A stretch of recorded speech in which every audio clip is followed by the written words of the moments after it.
Nickelodeon All Star Brawl 2 revealed to us yesterday the official release date for the game.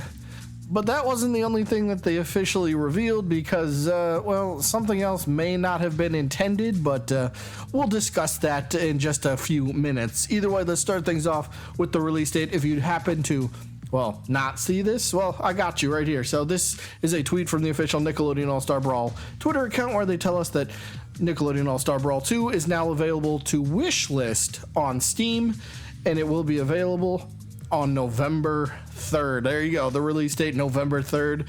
And of course, right below that, other platform digital pre-orders will be coming later in October. So we know the release date, but we can't actually pre-order the game yet. Is that weird to anybody else? That maybe it's just me. I don't know.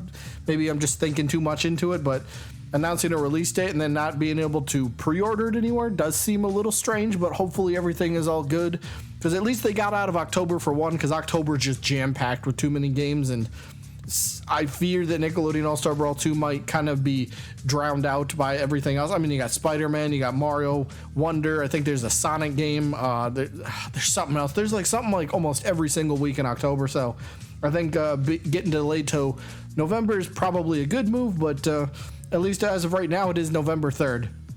But I did tell you guys at the beginning of the video that they didn't reveal just the release date. There's something a little bit more. So if you end up clicking on the link from that tweet, it brought you to the Steam page of Nickelodeon All Star Brawl 2. And if you scroll down just a little bit, there's a very interesting little video. You can't pause it, but there's a very interesting little video that kind of plays on a loop, and it has to do with the story mode, and they officially revealed actually quite a few things in here, whether this was intended to or not, but as we can take a look, I got a few screenshots here, but the first thing that we'll notice, check this out. It appears to be kind of the perhaps story mode map or the route that your characters will take. So this is just kind of me guessing out loud here a little bit, but we see SpongeBob on this little platform. We see one of those, I'll call it a warp star over on the far right. No, not from Kirby, but it appears like that's how he's going to travel, or that's how the character will travel from one spot to another. Perhaps each individual platform is its own battle. Maybe each platform before it was, you fight Patrick on one hand, or maybe you come across a what do we want to call this? A shop. There we go. That's the correct word. And why do I say there might be a shop in game? Because one of the other things that we see here, take a look at this screenshot. There is an actual perk shop in the story mode. So there's a lot here to dive into. So up first, on the left-hand side, we do see it says perk shop. And then right below that, it says equipped. And as we can see, there are 6 boxes. So we might be able to equip 6 different perks at one time. Now, what are the perks? Well, we can maybe try to guess by some of the images, but they're kind of grainy, so it's a little difficult to make out. However, right in the middle of the screen, we do see one of those perks, and it is called Hydrodynamic Design, level 0 out of 3. So it looks like we will also be able to upgrade these perks as we go along with in-game currency. So more on that in just a second. But as we can see, gain 10% movement speed. Period. That's it. You just gain 10% movement speed. So that's always cool. Faster characters is never a bad thing, right?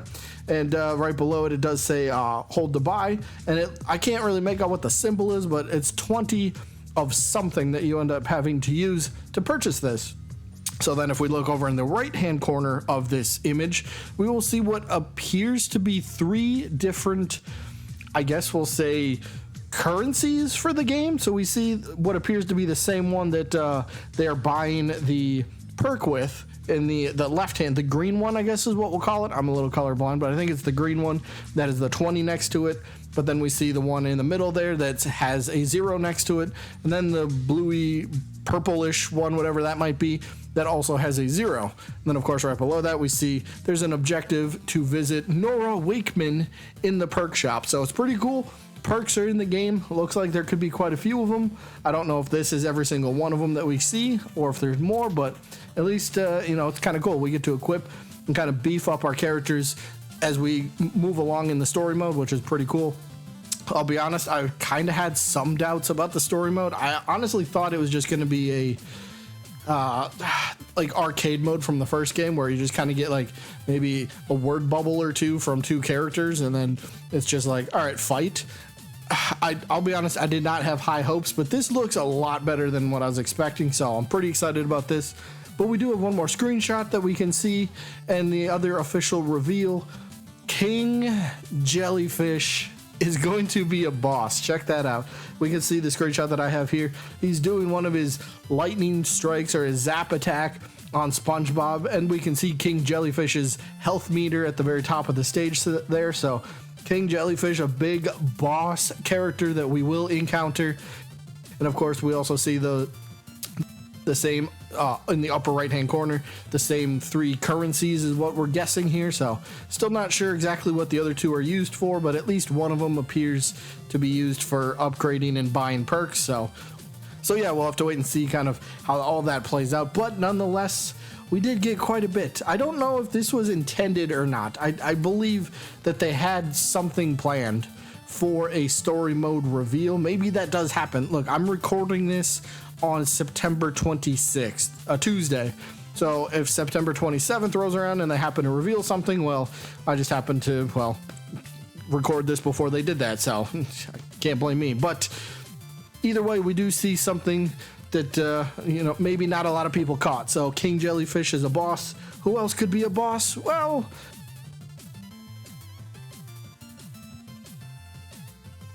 I actually kind of know all the bosses because of a leak, but I'm not going to spoil that for anybody else in case you don't want to know. But this is out on the official Steam page, so if you want to check out the little video clip for yourselves, I'll leave the link to the Steam page down in the comment, or not the comments, but the description in the video. So if you want to check it out, feel free, go ahead and do it. But otherwise, that is going to be it for this one.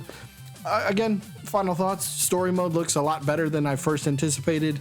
Does it look good to you guys? Are you excited about this? I think this is going to be pretty cool. I'll be curious to see if how long the story mode is. Is it going to be like 10 battles and then it's and then it's over? I'm not sure, but again, we got to wait for details. November 3rd is the release date, so once we get there, well, we should have the game, barring any sort of delays. Hopefully not, but again, we'll get there when we get there. As of right now, that is all that I got for you guys. Hope you all enjoyed, and I guess I'll see you when I'm looking at you.